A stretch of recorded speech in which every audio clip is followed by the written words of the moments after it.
most magicians let you pick a card. For this one, I just need you to name one. 9 of diamonds. 9 of diamonds.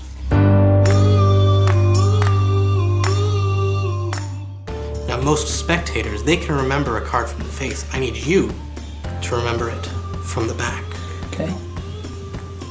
Here, I'll make it a little easier for you. I'll make it stand out. Of course, now it's a lot easier for me to find the card.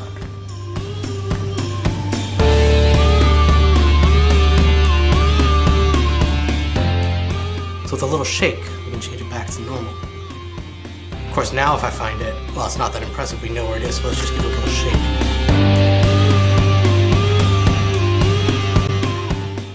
Morning, buddy.